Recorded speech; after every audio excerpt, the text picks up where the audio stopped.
A very warm welcome to all my viewers. Welcome to the online portal of FP Exam Prep. This video is about reading comprehension and it is about how to solve a reading comprehension quickly and correctly. Let's get started. चलिए देखते हैं. जैसे कि screen पर आपको एक passage दिखाई दे रहा है, ठीक है. पैसेज इतना इजी नहीं है, थोड़ा सा टिपिकल पैसेज है, लेकिन पैसेज को पढ़ने के लिए जब भी आपके एग्जाम में कोई पैसेज आता है या कॉम्प्रहेंशन आता है तो ज़्यादातर आप लोग क्या करते हैं कि मोस्ट ऑफ यू ट्राई करते हो कि उसको पढ़ना शुरू कर देते हो आप. ठीक है, पढ़ना चाहिए, पैसेज ऑलवेज पढ़ना ही चाहिए. बिना पढ़े आप क्वेश्चंस के आंसर नहीं दे पाओगे, लेकिन उसका पढ़ने का जो वे होता है, जो तरीका होता है, वो डिफरेंट होता है. ठीक है, जब आपको एग्जाम में कॉम्प्रहेंशन दिया जाता है तो उसमें आपको सबसे पहले कॉम्प्रहेंशन ना पढ़ के उसके क्वेश्चंस को गो थ्रू करना है सबसे पहले. तो क्वेश्चंस को गो थ्रू कर लें आप लोग. जैसे पहला क्वेश्चन दिया है, which of the following is not the characteristic of bureaucratic culture. तो जब आपको ये पता लगा कि जब पहला क्वेश्चन पढ़ा आपने तो आपने इसमें कीवर्ड देखा ब्यूरोक्रेटिक कल्चर. मतलब कहने का मतलब है इसमें जो आपका जो कीवर्ड है, जो सबसे इंपॉर्टेंट वर्ड है, जो सबसे स्ट्रेसफुल वर्ड है, वो क्या है? हमारा ब्यूरोक्रेटिक कल्चर.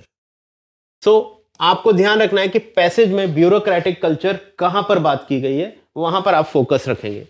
फिर दूसरा हमने क्वेश्चन पढ़ा, विच of the following statement is not true in the context of passage. चलिए ये तो पूरा पैसेज पढ़ेंगे तभी पता लगेगा. ठीक है, आगे देखते हैं. Why did companies and universities develop programs to prepare managers in such a large number? Companies and universities की बात कहां हो रही है ये भी ध्यान रखेंगे. तो हमें दो चीजों पर फोकस करना है.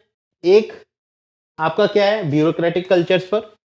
ठीक है, दूसरा कंपनीज एंड यूनिवर्सिटीज, हमारे दूसरा कीवर्ड हो गया ये. ठीक है, उसके बाद which of the following similar meaning of the स्मॉथर.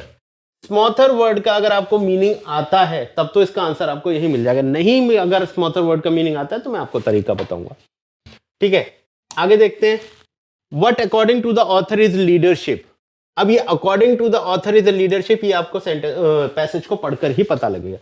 तो आपको क्या रखना है, पहले हमेशा क्वेश्चंस को गो थ्रू करना है.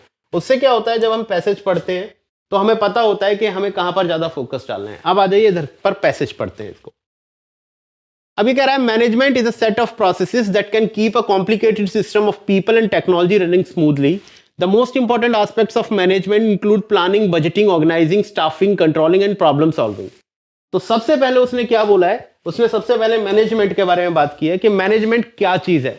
तो उसने बोला मैनेजमेंट जो है ना, वो एक सेट ऑफ प्रोसेस है जो क्या करता है, that can keep a complicated system of people and technology running smoothly.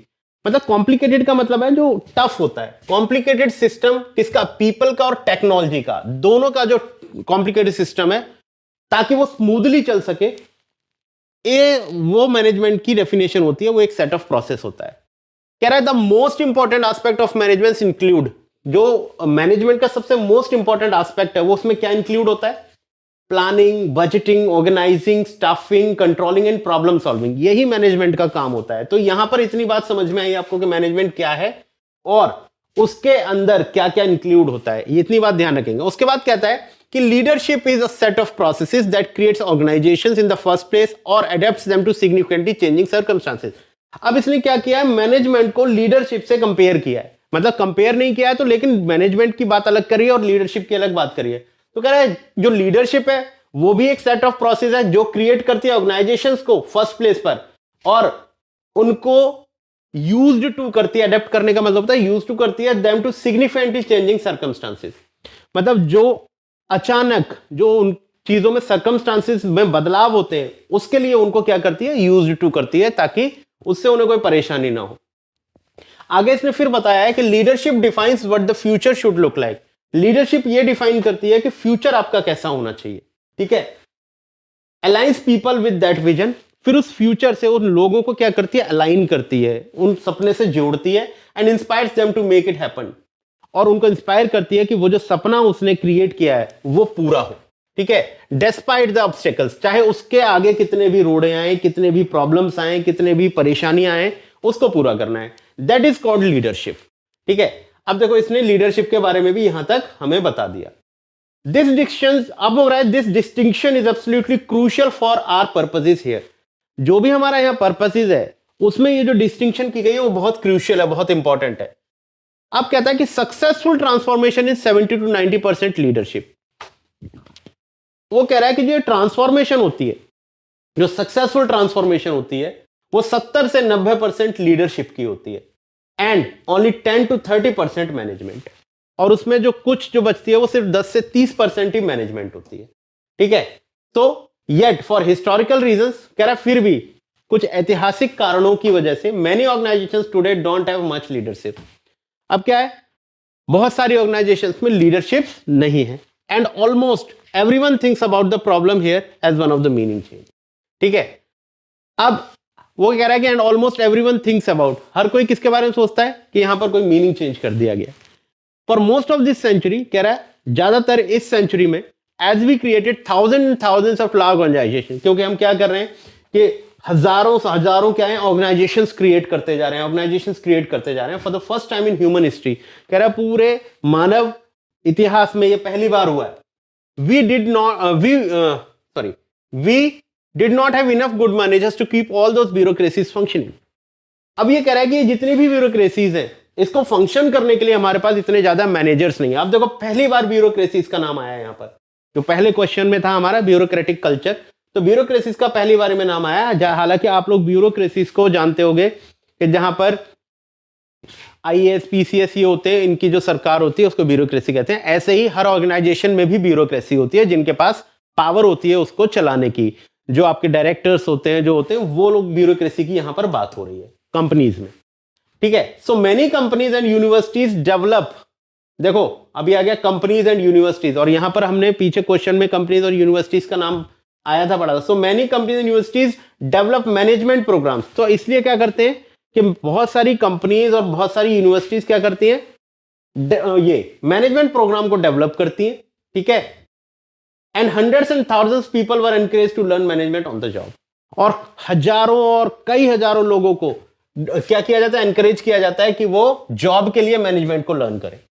And they did, वो करते भी थे, but people were taught little about leadership. Management तो सिखाई जाती है, लेकिन उनको लीडरशिप नहीं सिखाई जाती है। टू सम डिग्री, कुछ हद तक मैनेजमेंट वॉज एम्फेसाइज्ड बिकॉज, जो मैनेजमेंट है वो उसे एम्फेसाइज किया जाता है क्योंकि it is easier to teach than leadership. Leadership teach करने से ज्यादा ईजी है मैनेजमेंट को टीच करना, इसलिए एम्फेसाइज की जाती है। बट इवन मोर सो, इससे भी आगे की बात करें, management was the main item on the 20th century agenda. Management ही 20वीं शताब्दी में सबसे मेन एजेंडा है, because that's what was needed for every entrepreneur. इसे एंटरप्रेन्योर कहते हैं। ठीक है, एवरी एंटरप्रेन्योर और business builder who was a leader. अब ये क्या कह रहा है, क्योंकि that's was needed for every entrepreneur, कह रहा है यही चीज चाहिए हर एंटरप्रेन्योर को। ठीक है, और बिजनेस बिल्डर को हु वाज अ लीडर, जो कि एक लीडर है। We needed hundreds of managers to run their ever growing enterprises. कह रहा है जो हमेशा उनके एंटरप्राइजेस ग्रो होते रहते हैं, उनको ग्रो करने के लिए हमें मैनेजर्स चाहिए। ठीक है, अनफॉर्चुनेटली फॉर अस टुडे, कह रहा है ये दुर्भाग्य की बात है कि आज हम जो हैं, हमारे लिए this emphasis on management has often been institutionalised. कह रहा है ये जो एम्फेसिस है मैनेजमेंट पर, इसे इंस्टीट्यूशनलाइज्ड कर दिया गया है, मतलब इसे इंस्टीट्यूशंस का नाम दे दिया गया है कि मैनेजमेंट यहां सिखाई जाएगी। इन कॉर्पोरेट कल्चर्स, अब देखो ये वर्ड आ गया कॉर्पोरेट कल्चर्स, ध्यान से पढ़ेंगे इसको क्योंकि कॉर्पोरेट कल्चर पर क्वेश्चन पूछा गया है। Institutionalise in corporate cultures, corporate cultures में से इंस्टीट्यूशनलाइज कर दिया गया है। ठीक है, that discourage employees from learning how to lead, जिसकी वजह से एम्प्लॉइज जो होते हैं वो डिस्करेज हो जाते हैं किस चीज को लेकर, कि लीड कैसे करना है, इस पर वो ध्यान नहीं देते। आयरनिकली का मतलब होता है, this is a figure of speech. Irony का मतलब होता है जब आप कोई बात बोलो और जस्ट उसके अपोजिट बात हो रही है। ठीक है, ironically past success is usually the key ingredient. कह रहा है जो पास्ट में सक्सेस मिली है वो की इंग्रेडिएंट है इन प्रोड्यूसिंग दिस आउटकम। ये जो आउटकम आ गया है ना, इसकी वजह पास्ट में जो हमें सक्सेस मिली थी उसकी वजह से ये सब आज यहां पर हो रहा है। ठीक है, the syndrome as I have observed it on many occasions, कह रहा है ये जो सिंड्रोम है, जैसा कि मैंने बहुत सारे ओकेजन्स पर इसको ऑब्जर्व किया है, गोज लाइक दिस, वो ऐसे चलता है। Success creates some degree, success जो होता है create some degree of market dominance. Success से क्या होता है, मार्केट डोमिनेंस बढ़ता है, which in turn produces much growth, जिसकी वजह से क्या होता है, ग्रोथ बढ़ती है। After while keeping the ever larger organisation, उसके बाद उस ऑर्गेनाइजेशन को कंट्रोल में रखने के लिए, organisation under control becomes the primary challenge, वो उनका क्या हो जाता है, एक प्राइमरी चैलेंज हो जाता है कि भाई ऑर्गेनाइजेशन तो बढ़ती जा रही है, लेकिन उसको कंट्रोल में रखना है तो क्या करना है भाई, मैनेजर्स चाहिए। ठीक है, so attention turns inward and managerial competencies are nurtured. So attention जो होती है वो इनवर्ड की तरफ हो जाती है, अपनी तरफ ध्यान देने लगते हैं वो लोग, और जो मैनेजरियल कंपिटेंसीज हैं उनका उदय होना शुरू हो जाता है, उनको नर्चर किया जाने लगता है, उन पर ज्यादा फोकस किया जाने लगता है। With a strong emphasis on management, क्योंकि मैनेजमेंट पर स्ट्रॉन्ग एम्फेसिस होता है बट नॉट लीडरशिप, लीडरशिप पर नहीं। Bureaucracy and inward focus take over. तो क्या होता है, bureaucracy and an inward focus, मतलब अपने ऊपर ध्यान देने का फोकस जो होता है वो टेक ओवर कर लेता है बाकी चीजों को। बट विद कंटिन्यूड सक्सेस, लेकिन जो सक्सेस कंटिन्यू चलती रहती है, the result mostly of market dominance, ठीक है, जो कि मार्केट डोमिनेंस का रिजल्ट होता है। The problem often goes unaddressed, और ये जो प्रॉब्लम होती है ज्यादातर अनएड्रेस्ड हो जाती है, मतलब इस पर कोई ध्यान नहीं देता, इस पर कोई देखता नहीं है, इसके ऊपर कोई काम नहीं करता, and an unhealthy arrogance being to evolve, और एक अनहेल्दी एरोगेंस शुरू हो जाता है लोग। एरोगेंस का मतलब किसी चीज को लेकर रिजिड हो जाना, मतलब जो कह दिया वही होना है, किसी की नहीं सुनना है, उसके कॉन्सिक्वेंसेस क्या है वो नहीं देखना है, मैं बड़ा हूं, मैं टॉप पे हूं, तो जो मैंने डिसीजन ले लिया वही पूरा है। तो वो उस टाइप का अनहेल्दी एरोगेंस जो होता है वो वहां पर शुरू हो जाता है इवॉल्व होना। ऑल ऑफ दीज कैरेक्टरिस्टिक्स, ये सारे characteristics then make any transformation effort much more difficult. अब यही कारण होता है कि कोई भी ट्रांसफॉर्मेशन अगर हमें उसमें करना है, चीजों में करना है, तो फिर बहुत डिफिकल्ट हो जाता है। जब आप कोई किसी की बात ही नहीं सुनेगा तो फिर उसमें चेंजेस कैसे लेकर आओगे। तो arrogant managers can over evaluate their current performance. जो एरोगेंट मैनेजर्स होते हैं वो अपनी परफॉर्मेंस को ओवर इवेल्युएट करते हैं, ठीक है, ज्यादा सोचते हैं अपनी परफॉर्मेंस के बारे में। एंड कॉम्पिटिटिव पोजीशन, और जो पोजीशन उनके आस साथ के जो मैनेजर होते हैं उनसे अपने आप को ऊपर रखना चाहते हैं, उनमें कंपटीशन हो जाता है। लिसन पुअरली, अब वो क्या करते हैं, इसकी वजह से किसी की सुनते नहीं, धीरे धीरे सीखते हैं चीजों को। Inwardly focused employees can have difficulty seeing the very forces that present threats and opportunity. अब जो inwardly focused employees, inwardly focused का मतलब जो सिर्फ अपने बारे में सोच रहे हैं, अपने आप को ग्रोथ करने के लिए सोच रहे हैं, कैन हैव डिफिकल्टी, उनको बहुत डिफिकल्टी हो जाती है सीइंग द वेरी फोर्सेस, मतलब वो फोर्सेस दैट प्रेजेंट थ्रेट्स, जिनसे उनको खतरा हो सकता है, या जो अपॉर्चुनिटीज हैं, इन सब चीजों को वो देखना बंद कर देते हैं, मतलब वो बेकार हो जाते हैं। ब्यूरोक्रेटिक कल्चर्स, देखो फिर से आ गया bureaucratic cultures. Bureaucratic cultures can smother those. अब ये जो ब्यूरोक्रेटिक कल्चर हो गया, ब्यूरोक्रेटिक कल्चर का मतलब जिनके हाथ में पावर दे दी गई है, उन्हीं के हिसाब से चीजें चलेंगी। तो bureaucratic culture can smother those, देखो ये वर्ड आ गया स्मॉदर, इसको ध्यान रखेंगे, यहीं पर चेक करेंगे दूसरा तरीका कि अगर आपको स्मॉदर का मीनिंग नहीं आता है तो उसको किस तरीके से आप यूज कर लोगे। Bureaucratic cultures can smother those who want to respond to shifting conditions. अब जो ब्यूरोक्रेटिक कल्चर होता है वो स्मॉदर कर देता है। स्मॉदर कर देने का मतलब है उन्हें, स्मॉदर का मतलब, वैसे स्मॉदर का मतलब होता है किसी चीज को घोंट देना, कि सांस ना निकलने देना, स्मॉदर कर देना, रोक देना। दो उनको who want to respond to shifting condition, जो शिफ्टिंग कंडीशंस में अपने आप को रिस्पॉन्ड करना चाहते हैं, उनको भी वो रोक देते हैं। And the lack of leadership leaves no force inside these organisations, इसीलिए and the lack of leadership, जो लीडरशिप की कमी हो जाती है, लीव्स नो फोर्स, कोई भी ऐसी फोर्स नहीं छोड़ते उनके अंदर, इन ऑर्गेनाइजेशंस के अंदर, to break out of the morass, ताकि वो जो मोरास का मतलब होता है कोई चीज में रुकावट आ जाना, किसी चीज में रोक आ जाना, तो वो जो रुकावट आ गई है उस मोरास को रोकने के लिए वो क्या हो जाता है, कोई वहां पर फोर्स छोड़ता ही नहीं है कि अब इसको कौन तोड़ेगा, वो टूट ही नहीं सकता। क्या? Bureaucratic culture. तो ये बेसिकली एक वो है। तो अब आ जाते हैं अपने क्वेश्चंस पर। अब देखो पहला क्वेश्चन बोला विच of the following is not the characteristic of bureaucratic culture. Bureaucratic culture का इनमें से कैरेक्टरिस्टिक्स कौन सा नहीं है? तो ध्यान से देखो, managers listen poorly and learn slowly, ये ब्यूरोक्रेटिक कल्चर है। भाई उनके हाथ में पावर आ गई तो वो किसी की सुनेंगे नहीं, सीखने की कोशिश नहीं करेंगे, तो ये तो कल्चर है इसका। फिर कहता है manager competencies are nurtured, obviously जब ब्यूरोक्रेटिक कल्चर आ जाएगा तो मैनेजरियल कॉम्पिटेंसीज भी नर्चर होना शुरू हो जाएंगी। ब्यूरोक्रेटिक कल्चर आ गया, वो लोग कहेंगे कि भाई मैं संभालूं चीजों को, मैं आगे बढ़ूं। तो ब्यूरोक्रेटिक कल्चर में ये भी होता है, मैनेजरियल कॉम्पिटेंसीज भी नर्चर होना शुरू हो जाती हैं। फिर कहता है employ clearly see the forces that present threats and opportunities. अब ये कह रहा है employ clearly see the forces. अब देखो यहां क्या बोला इसने, ये कह रहा है कैन हैव डिफिकल्टी सीइंग। ये कह रहा है कि वो देख नहीं पाता है, उसे मुश्किल आती है देखने में, जबकि ये यहां क्या कह रहा है, देखो कि वो आराम से देख लेता है। तो ये बात इससे मैच नहीं कर रही है भाई। वो कह रहा है कि डिफिकल्टी आती है उनको देखने में। अगर ब्यूरोक्रेटिक कल्चर हो तो एम्प्लॉइज जो होते हैं वो अपने किसको, अपॉर्चुनिटीज को और थ्रेट्स को देखने में उनको बड़ी दिक्कत होती है, लेकिन ये कह रहा है वो क्लियरली देख सकता है। तो ये इसके बिल्कुल अपोजिट है। प्रेवलेंस ऑफ अनहेल्दी एरोगेंस शुरू हो जाता है। ये तो ये तीनों मैच करते हैं, बट ये मैच नहीं करता। तो हमारा आंसर क्या हो गया इसका, सी हो गया। Got it. चलिए नेक्स्ट देखिए, विच of the following statements is not true in the context of passage. अब पैसेज तो हमने पूरा कर लिया, अब इसमें से कौन सा ऐसा वर्ड है, कौन सा ऐसा मतलब ऑप्शन है जो पैसेज से रिलेट नहीं करता है। पहला, bureaucratic culture smother those who want to respond to changing condition. हाँ, ये बात कही गई है इसमें, ये से रिलेट करता है। फिर कहता है leadership produces change and has the potential to establish direction. Yes, leadership produces change, leadership से चेंज होता है और उसके पास पोटेंशियल है डायरेक्शन को बदलने का, एस्टैब्लिश करने का। Pressure on the managers come mostly from within. Leadership centres on carrying out important function such as planning and problem. अभी कह रहा है pressure on managers come mostly from with in.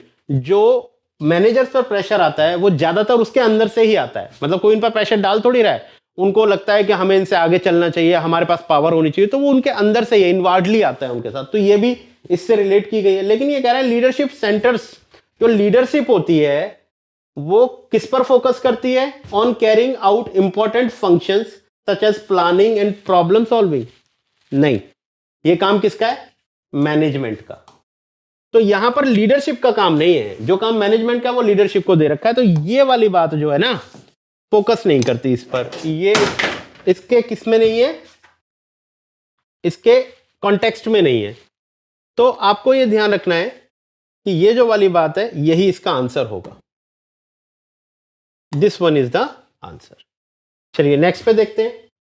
Next है हमारा, why did companies and universities develop programmes to prepare managers in such a large number.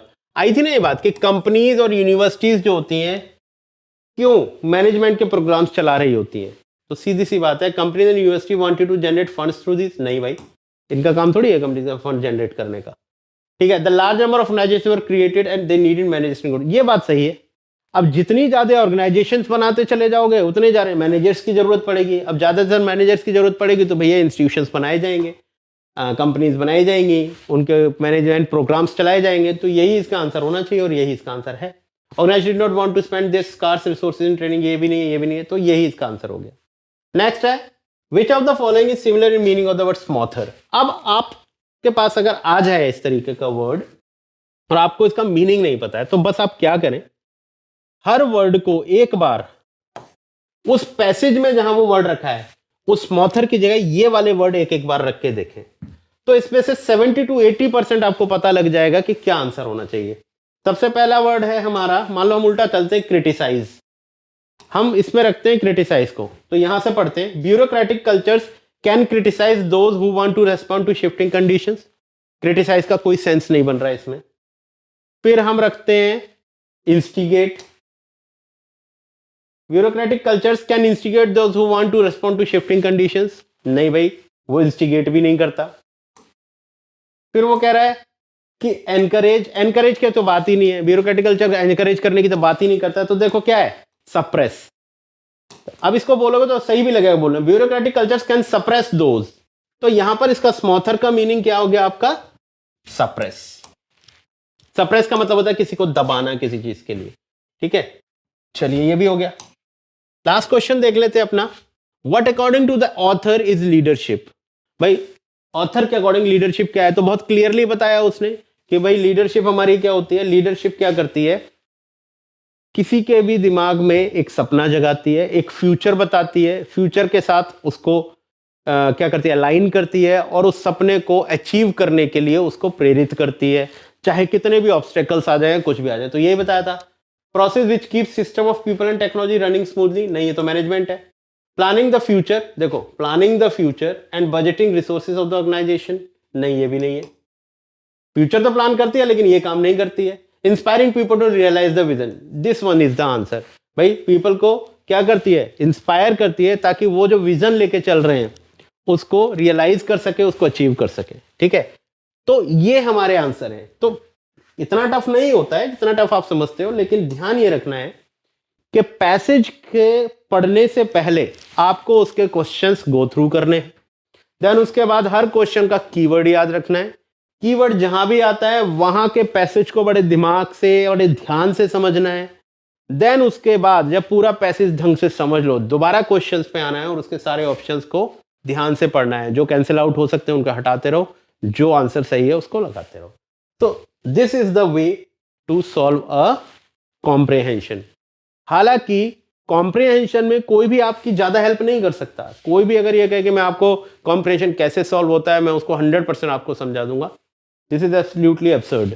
ठीक है, ऐसा नहीं हो सकता कि कोई भी आपको पूरा पैसेज पढ़ना सिखा दे, अनटिल अनलेस कि आप खुद ही जो आपकी लैंग्वेज है उसको खुद ही आपके अंदर हैबिट रीडिंग की नहीं है, तब तक ये बने। हाँ ये है कि किसी को हैबिट है रीडिंग की, मतलब हम लोग आपको सिर्फ इतनी हेल्प कर, जैसे मैंने बताया कि भाई पहले आप पैसेज ना पढ़ के आप क्या किया करो, क्वेश्चंस पढ़ा, तो इतनी हेल्प कर सकता हूं मैं, आपकी ये चीजें बता सकता हूं।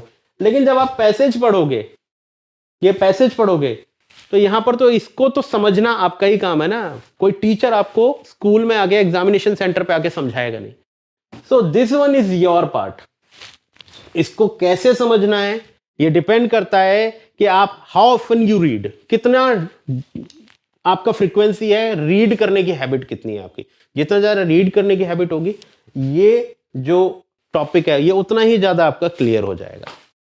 तो आई होप कि आपको जो ये पैसेज मैंने बताया इससे आपको कुछ हेल्प मिली होगी। तो कीप वॉचिंग माई वीडियोज, आपको इस तरीके की वीडियोज मैं देता रहूंगा और इससे कुछ ना कुछ सीखते रहोगे, क्योंकि CVT आपका बस एग्जाम बोर्ड्स के बाद आने ही वाला है। तो हर डे पर डे आपका कोई ना कोई वीडियो आपको इंग्लिश की, आपको मैथ्स की, रीजनिंग की, GS की आपको मिलती रहेगी। तो इस पर आप देखते रहिए। चलिए till then bye, thank you so much.